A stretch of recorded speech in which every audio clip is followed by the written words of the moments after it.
Hello, this is Mikołaj Kuta, aka Splitter.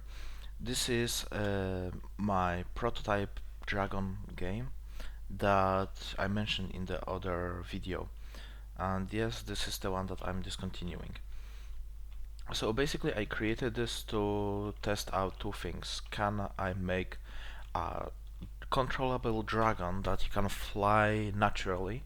So by naturally I mean you don't have additional forces, you don't have um, it doesn't behave like it's an airplane. It behaves like a dragon that you have to flap your wings to go up to. You have to actually, uh, yeah, basically that. It's physically responsive dragon that responds semi-realistically. So everything that okay. Before we do anything else, let's go into the dragon mode. So as you can see, this is the dragon. The no animations for this right now, but yeah, let's start flying. So as you can see, the dragon has three simple animations. Well, basically it has one animation and two stances. One is the stance with open wings, and one is the with closed wings.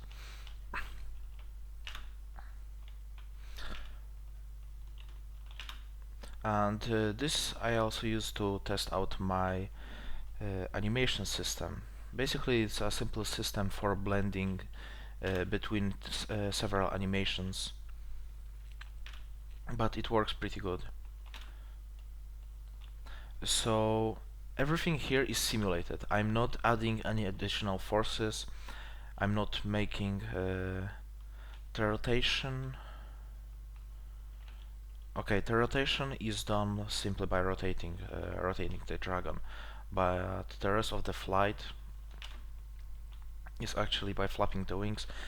It has the area of the wings that I calculated actually corresponds to the actual area that will be needed for a dragon of 500 kilograms to to fly, and it's about 20 meters squared in total.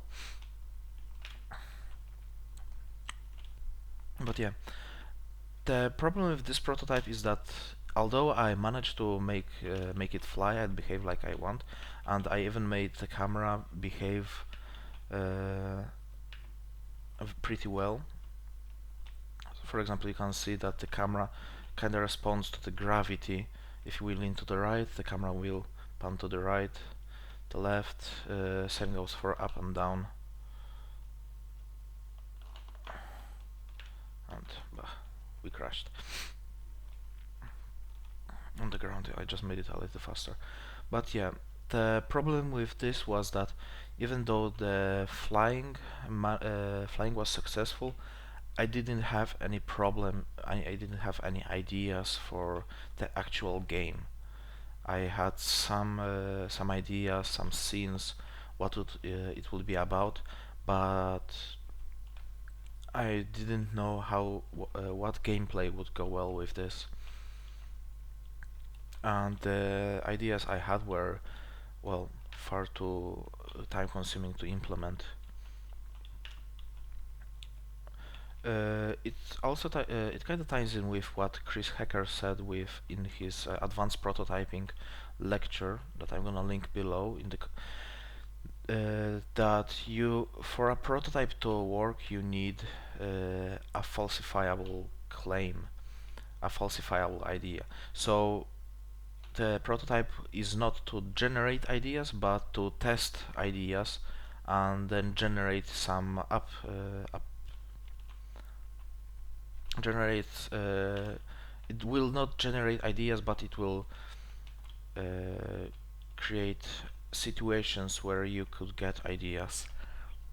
So for example I tested flying, it turned out okay, and I saw that you also had to handle the camera while it's flying, but it didn't give me any ideas for the gameplay itself, which ultimately is why this prototype has kind of failed. Or, well, I failed because I expected it to generate some ideas for gameplay and it didn't. So I shouldn't really have done that. And yeah, what I will do in the future is, like I said in the last video, create prototype, basically prototype with gameplay. So there's still a chance that the dragon will return, the dragon idea, dragon game, but I wouldn't count on it. I'm probably gonna think of some simpler ideas that I can implement in maybe 2 days and have a prototype working with a simple level. And yeah, this would take a lot longer to implement a simple level. Maybe not 2 days, but maybe a week. But yeah, basically that's the idea. So yeah, this, yeah, I guess this is it. Cheers.